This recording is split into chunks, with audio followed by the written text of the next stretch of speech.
अस्सलाम वालेकुम नादरीन, आप यूट्यूब चैनल देख रहे हैं। मैं इमरान खान हूँ। सबसे बड़ी खबर अब तक की यह है कि इमरान खान साहब की 9 मई के 8 मुकदमात में जमानत हो गई है सुप्रीम कोर्ट ऑफ पाकिस्तान से। इससे पहले इमरान खान साहब पे सैकड़ों मुकदमात थे, एक एक करके उनके मुकदमात खत्म होते चले गए। बहुत सारे खत्म हो गए, बहुत सारों में उनकी जमानत कन्फर्म हो गई, बहुत सारी सजाएं उनकी मुअत्तल हो गई। और उसके बाद अब इमरान खान साहब पे जो है वो 9 मुकदमात बाकी थे। 9 में से 8 मुकदमात फारिग हो गए हैं। अब इमरान खान साहब पे सिर्फ एक मुकदमा बाकी है, जिसकी वजह से वो अडियाला जेल में मौजूद है। वैसे मुकदमात की वजह से तो इमरान खान साहब अडियाला जेल में नहीं है। इमरान खान साहब को बेगुनाह जेल के अंदर रखा गया सिर्फ इसलिए कि पाकिस्तान की जो मिलिट्री एस्टेब्लिशमेंट है वो उन्हें अपना दुश्मन समझती है और वो ये चाहती है कि इमरान खान साहब माफ़ी मांगे। जैसा कि फील्ड मार्शल के स्टेटमेंट में भी आपने देखा, डीजी ISPR के स्टेटमेंट में भी आपने देखा, हर दूसरे दिन टाउट्स आते हैं और वो ये कहते हैं कि सच्चे दिल से पाकिस्तान तहरीक इंसाफ माफ़ी मांगे, वरना ये कर देंगे वो कर देंगे। तो ये एक पुरानी कहानी है जो चल रही है।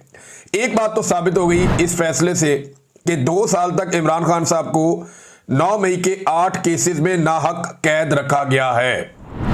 ये जो 9 मई के 8 केसेस में इमरान खान साहब को 2 साल तक जेल के अंदर रखा गया, ये नाहक कैद रखा गया है। ये बात आज सुप्रीम कोर्ट ऑफ पाकिस्तान से साबित हो गई और ये भी साबित हो गई कि पाकिस्तान की अदालतों ने एक आले के तौर पे काम किया, एस्टेब्लिशमेंट का वो हथियार बनी और इस हथियार ने पाकिस्तान तहरीक इंसाफ को कुचलने में अपना पूरा किरदार अदा किया।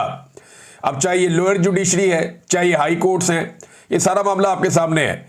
ये अदालत ने फैसला दिया क्यों? देखें, अब हर तरफ जजेस कंट्रोल कर दिए गए हैं। सुप्रीम कोर्ट ऑफ पाकिस्तान में एक कंप्रोमाइज्ड किस्म के जजेस को पहुंचाया गया है, लेकिन मामला यह भी है ना कि जजेस पे भी दबाव होता है।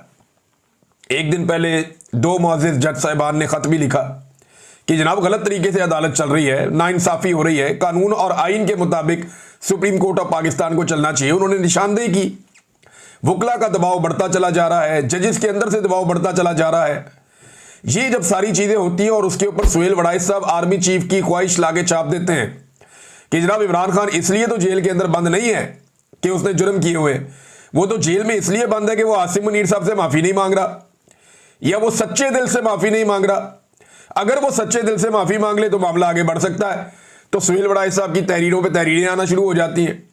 यूरोप के दौरे के ऊपर हैं, भाई आप सैर करें, लेकिन वहां पे भी ड्यूटी इतनी सख्त है कि वहां से वो तहरीरें लिख लिख के दे रहे थे ख्वाहिशात को जो है वो अमली जामा पहनाने के लिए। और ख्वाहिशात किसकी है? मिलिट्री एस्टेब्लिशमेंट की है। फील्ड मार्शल से उनकी मुलाकात होती है। ये सारी चीजें मिलकर अदलिया के ऊपर एक बहुत प्रेशर बना गई थी और अदलिया जो है बहुत बुरी तरह एक्सपोज हो गई थी। फिर एक के बाद एक तारीख हो रही है, एक के बाद एक तारीख हो रही है। अदालत के अंदर क्या हो रहा है? अडियाला जेल में वहां पे 4थी मरतबा तारीख दे दी गई है। इमरान खान साहब का केस लगने नहीं दिया जा रहा वहां पे। ये वहां पे सूरत हाल है। सुप्रीम कोर्ट ऑफ पाकिस्तान में इसमें बार बार की तारीख दी और बिलाखिर इमरान खान साहब को बेल देना पड़ी। लेकिन इस केस में 1-2 चीजें मैं आपको बताऊं जो मैंने बात की है सहाफियों से। उन्होंने ये बताया कि जानबूझकर चीफ जस्टिस ऑफ पाकिस्तान ने बार बार ये जो केस था इसके मेरिट्स के ऊपर जाने से रोका। यानी केस के आपने मेरिट्स देखने होते हैं ना कि भाई ये गवाही सच्ची है या झूठी है। तो सुप्रीम कोर्ट ऑफ पाकिस्तान ने मेरिट्स के ऊपर जाने नहीं दिया वकला को। ऐसा लगता है सुप्रीम कोर्ट ऑफ पाकिस्तान नहीं चाहती थी कि पंजाब हुकूमत या पाकिस्तान की एस्टेब्लिशमेंट या जो अदलिया है, लाहौर हाई कोर्ट हो गई, या जो दहशतगर्दी की अदालतें हैं, उनके सारे जजेस एक साथ मुतनाज़े हो जाएं, क्योंकि उन्होंने नाइंसाफी पर मबनी फैसले दिए हैं। वो पुलिस वाला टेबल के नीचे घुस गया, सोफे के नीचे घुस गया, पुलिस वाला पर्दे के पीछे छुप गया, वो इतनी दूर से 4-4, 5-5 बैरियर क्रॉस करके सारी सिक्योरिटी में से गुजरता हुआ सलमानी टोपी पहन के वो इमरान खान साहब के सामने पहुंच गया। भाई इस तरह की गवाहियों के ऊपर कौन खड़ा होता है? और एक शहर में गवाही कुछ और है, दूसरे में कुछ और है, तीसरे में कुछ और है। तो तहरीक इंसाफ तो तैयारी करके गई हुई थी, लेकिन चीफ जस्टिस ने इन मेरिट्स के ऊपर बातचीत नहीं होने दी। इससे पूरी की पूरी अदलिया जो है उसके कपड़े उतर जाते हैं।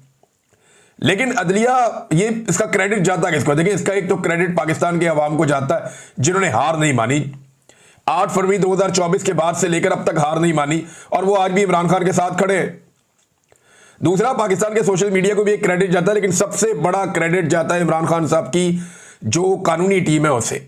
वो टकरे मारते रहे, उन्हें पता है कंप्रोमाइज कर दिया, लेकिन उन्होंने उसमें से भी अपना काम निकाला।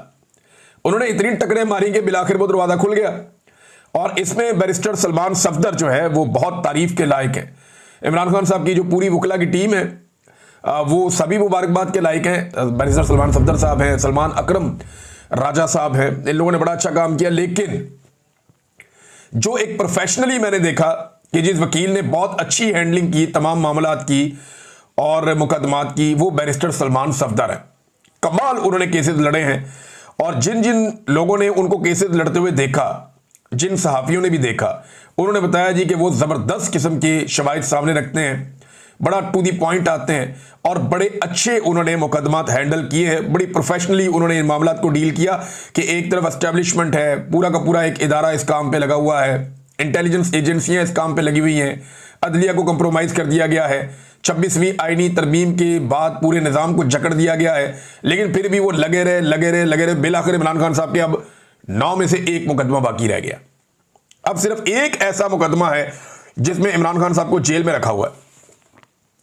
इस मुकदमे में जाने से पहले मैं आपको बताऊं कि लोगों ने बड़ा जश्न मनाया, वकला ने बड़ी खुशियां मनाई हैं। कई जगहों पे वकला जो है मिठाइयां बांट रहे हैं, बार काउंसिल्स के अंदर लोग खुश हो रहे हैं, नौजवान खुश हो रहे हैं। तो एक सोशल मीडिया पे हर जगह पे एक सेलिब्रेशन है, लोग इसके ऊपर जश्न मना रहे हैं कि इमरान खान साहब के 9 मई वाला बयानिया भी जो है वो उलट गया। वहां पे भी उनकी अब जमानत हो गई है इमरान खान साहब की। नून लीग बड़ी अजीबोगरीब सूरत हाल में, उसे समझ नहीं आ रही इन जजों को गालियां देनी है या नहीं देनी, क्योंकि ये वही जजेस हैं जिन्होंने हर तरह की सहूलतकारी इस निज़ाम के लिए की है। ये वही जजेस हैं जिन्होंने वो सारे काम किए हैं जो एस्टेब्लिशमेंट ने और नून लीग ने उनसे गंदे काम करवाए हैं। ये सारे वो जजेस हैं जिन्होंने मिलिट्री कोर्ट्स जैसे एक घटिया काम को भी इन्होंने जवाब फराहम कर दिया और उसके हक में फैसला दे दिया।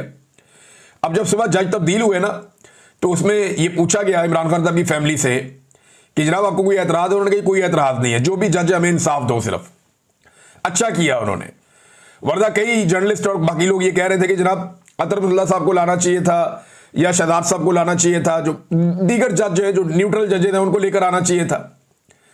ये जो जज लाए गए हैं रिजवी साहब, इनके बारे में कहा गया कि जनाब ये मिलिट्री कोर्ट्स के हक में इन्होंने फैसला दिया हुआ है, ये बहुत गलत हो जाएगा। लेकिन ये पाकिस्तान तहरीक इंसाफ और इमरान खान साहब की फैमिली ने बड़ा दिल किया, उन्होंने कहा जो मर्जी जज आ जाए हमें इंसाफ दें। अब कई केसेस ऐसे होते हैं जिनमें जज के लिए भी रास्ता कोई नहीं बचता, तो बिलाखिर इमरान खान साहब की जमानतें हो गई। नून लीग की सूरत हाल अजीब है, जजों को गालियां देनी है नहीं देनी वो इस मखमसे में।